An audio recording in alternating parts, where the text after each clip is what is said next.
Assalamualaikum warahmatullahi wabarakatuh. Perkenalkan, nama saya Siska Kurnia Ramadhani. Saya di sini akan mempraktekkan tentang bagaimana cara untuk mengukur atau melakukan pemeriksaan fisik pada neonatus. Kemudian yang pertama itu kita harus mempersiapkan alat-alatnya terlebih dahulu. Kita siapkan dulu alat-alatnya. Di sini ada APD, kemudian ada juga handscoon ya, kemudian ada penlight, termometer, kemudian ada metin, dan juga ada stopwatch atau jam tangan. Kemudian ada bengkok, ada juga kom yang berisi kapas, ada juga kom yang berisi air DTP, ada hand sanitizer, ada juga timbangan. Ini merupakan alat-alat yang harus dipersiapkan ketika melakukan pemeriksaan fisik pada neonatus. Dan juga kita juga harus mempersiapkan alat lampu sorot jika ada ya. Kemudian yang kedua adalah kita harus mempersiapkan kliennya, yaitu menanyakan anamnesa pada bayinya. Misalnya kita menanyakan bagaimana ibu melahirkannya, apakah normal atau tidak. Kemudian kita juga harus menanyakan apakah terdapat masalah keluhan utama pada bayinya. Kita juga harus menanyakan siapakah penolong bayi ini, karena nanti juga akan berhubungan langsung menentukan apakah bayinya itu sehat atau tidak. Kemudian apakah terindikasi mengalami kelainan atau tidak. Setelah itu yang ketiga adalah kita harus mempersiapkan penolongnya dari kita sendiri, yaitu dengan cara kita mencuci tangan di air mengalir ataupun kita bisa menggunakan hand sanitizer. Seperti ini ya teman-teman.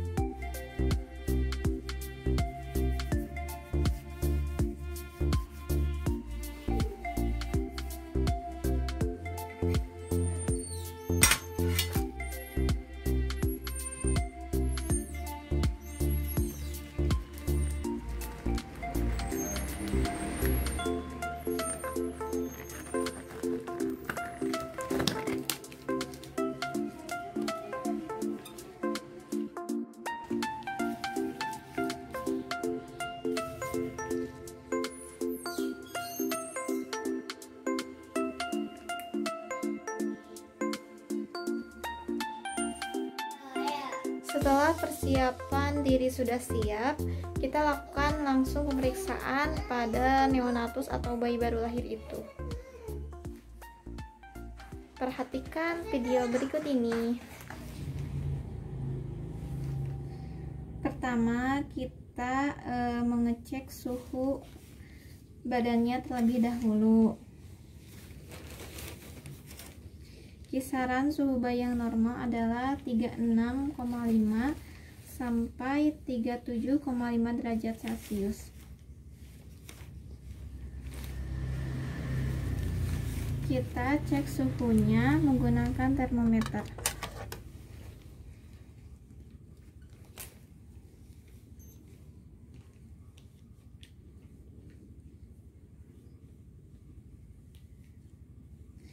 Sambil mengecek suhu, kita ukur pernapasannya. Pernapasan bayi yang normal adalah 40 sampai 60 kali per menit. Kita hitung selama 1 menit.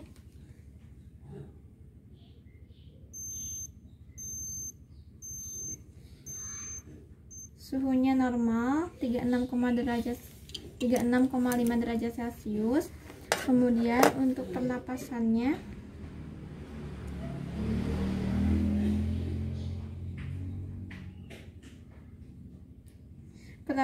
juga normal 45 kali per menit. Kemudian kita ukur denyut jantung bayinya.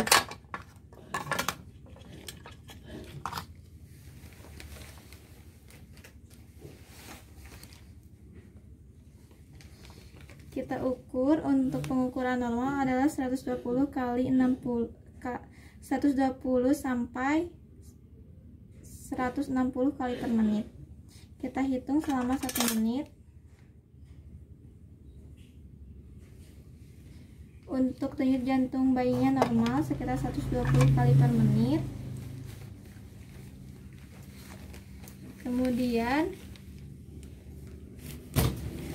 Kemudian kita lanjutkan ke pengukuran berat badan bayi.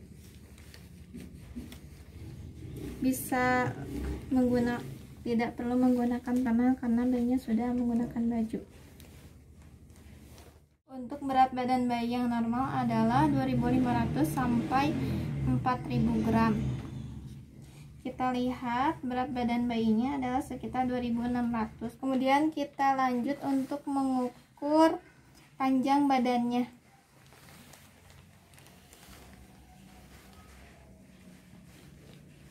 Mengukur panjang badan bayi. Badan bayi yang normal, panjang badan bayi yang normal adalah 48 sampai 52 cm. Kita ukur menggunakan Maplin.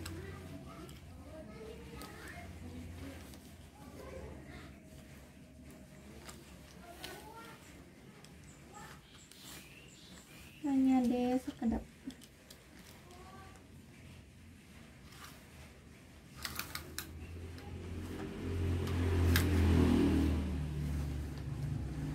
Kita ukur normal sekitar 49 cm. Kemudian kita ukur lingkar kepala bayi. Lingkar kepala bayi yang normal adalah 33 sampai 35 cm. Kita ukur dari mulai dahi sampai ke belakang, kemudian bertemu dahi lagi. Ukuran normal adalah 34 cm ya. Kemudian kita lanjut ke lingkar dada. Lingkar dada normalnya adalah 32 cm sampai ke 34 cm. Kita ukur tepat di puting susunya karena biasanya bayi yang sudah cukup bulan itu sudah ada puting susunya. Untuk bayi ini normal ukurannya 32 cm. Kemudian setelah melakukan pengukuran, kita lanjut ke pemeriksaan pada kepala bayi. Pemeriksaan kepala bayi, kita lihat apakah kepala bayi normal atau tidak, kemudian apakah terdapat benjolan atau tidak, apakah terdapat sepal hematoma atau kapus susedanum atau trauma kelahiran lainnya. Kemudian kita lihat juga apakah terdapat pendarahan atau tidak. Setelah itu kita lanjut ke area wajah.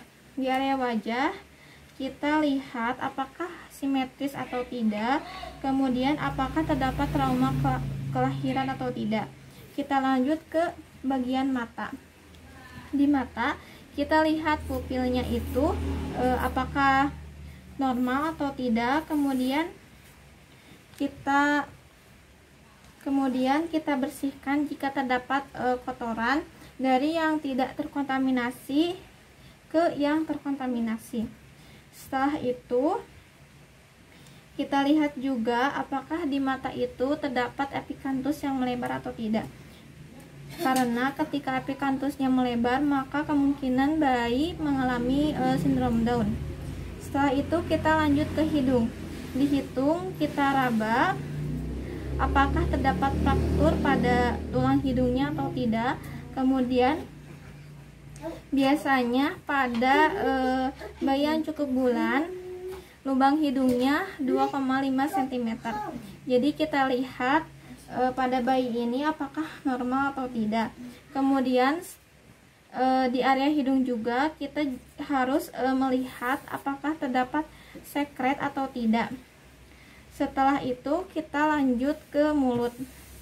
Di daerah mulut kita perhatikan, jika mulutnya itu kecil, maka kemungkinan bayi mengalami mikrognathia. Kemudian kita juga harus melihat kesimetrisannya. Apakah ada kelainan kongenital seperti bibir sumbing atau tidak. Kemudian kita juga harus meraba bagian dalam mulutnya untuk mengetahui palatum atau langit-langit atasnya apakah menyatu atau tidak, karena dikhawatirkan bayi ini mengalami gangguan pada daerah mulutnya. Setelah itu kita lanjut ke telinga. Di bagian telinga kita lihat tulang rawannya apakah sudah matang atau belum. Karena bayinya sudah cukup bulan 2 hari, neonatus 2 hari, maka tulang rawannya sudah matang. Kemudian kita juga melihat apakah sejajar dengan mata atau tidak. Karena ketika telinga tidak sejajar dengan mata, maka kemungkinan bayi mengalami sindrom Down. Setelah selesai, kita tutup kembali. Kemudian kita lanjut ke pemeriksaan leher. Di leher kita raba apakah terdapat fraktur atau tidak. Kemudian di leher juga kita lihat apakah terdapat pembengkakan kelenjar getah bening atau vena jugularis atau tidak. Setelah itu kita lihat di klavikulanya terdapat fraktur atau tidak, karena dikhawatirkan jika bayi mengalami distosia bahu, maka kemungkinan klavikula yang patah itu akan besar. Sebelah kirinya diraba kembali apakah terdapat fraktur atau tidak. Setelah itu kita lanjut ke ke tungkai atas. Di tungkai atas kita raba apakah persendiannya terdapat fraktur atau tidak. Kemudian untuk jumlah jarinya kita lihat apakah ada kelainan atau tidak. Biasanya yang jari-jari yang merapat atau berdempetan itu sidaktili, ataupun jika lebih dari 5 jari maka dinamakan polidaktili. Setelah itu kita lihat di kukunya apakah terdapat pendarahan atau tidak. Setelah di tungkai atas, kita lanjut ke dada. Di dada kita lihat pernapasannya baik atau tidak. Untuk kembang kempisnya apakah terdapat retraksi atau penarikan atau tidak di dadanya. Kemudian apakah terdapat hernia diafragmatika atau tidak. Kita lanjut ke daerah perut. Kita rasakan apakah lunak atau tidak, karena jika kembung maka kemungkinan bayi belum mengalami atau belum buang air besar. Setelah kita raba ternyata lunak, kita lanjut ke daerah genitalia. Di daerah genitalia untuk perempuan, labia mayoranya sudah menutupi labia minoranya. Kita buka. Kemudian kita lihat juga apakah terdapat 2 saluran atau tidak, yaitu vagina dan uretra. Setelah itu kita harusnya menanyakan kepada ibu apakah bayi ini sudah buang air besar atau tidak. Karena kita juga mengecek anusnya apakah terdapat lubang anus atau tidak. Kemudian sesudah mengecek anus dan juga sudah terdapat tinja, berarti terdapat lubang anus. Setelah itu kita memeriksa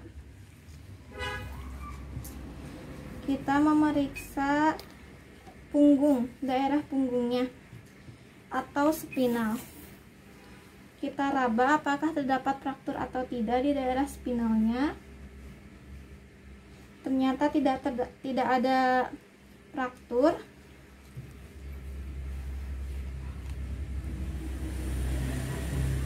Setelah itu kita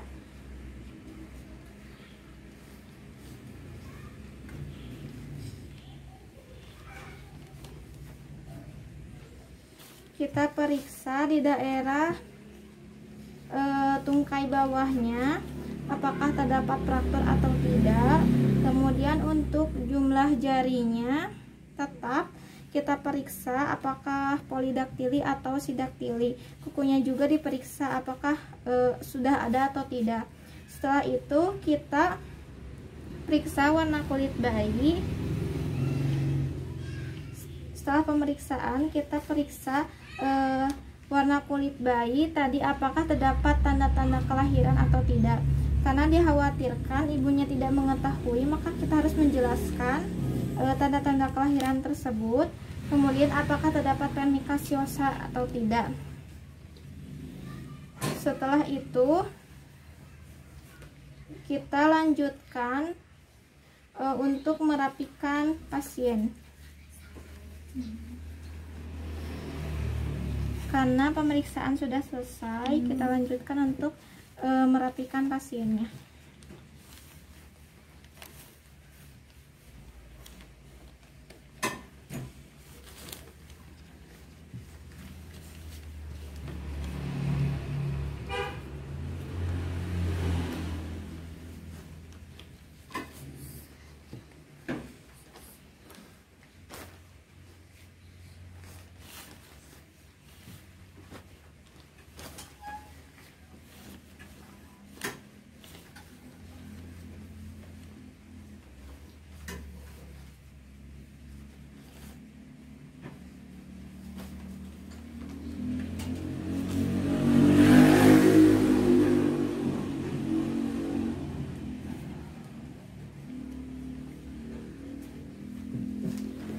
Setelah merapikan pasien, kita antarkan kepada ibunya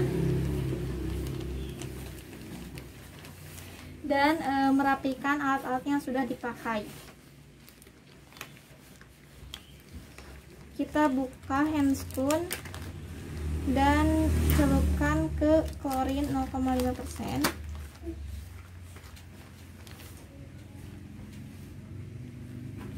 Kemudian kita rapihkan alat-alat yang sudah dipakai.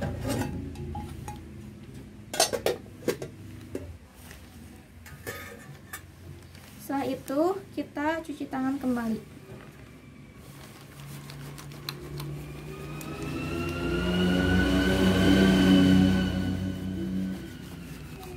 Setelah kita melakukan pemeriksaan tersebut, kita lanjut melakukan konseling pada ibunya berupa tanda-tanda bahaya pada bayi, yaitu diantaranya bayi mengalami demam, kemudian tidak mau menyusu, dan juga mengantuk atau merintih.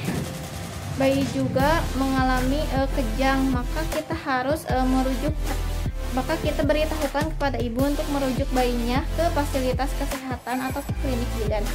Setelah itu kita juga jelaskan kepada ibu imunisasi yang sangat penting, karena dengan imunisasi bayi akan tetap sehat. Setelah itu kita mendukung ibu untuk melakukan ASI eksklusif selama 6 bulan, karena itu juga sangat bermanfaat bagi bayinya. Setelah melakukan konseling, maka kita dokumentasikan di dalam buku bagaimana pemeriksaan yang telah dilakukan. Kemudian setelah itu kita rapikan penolong dan selesai.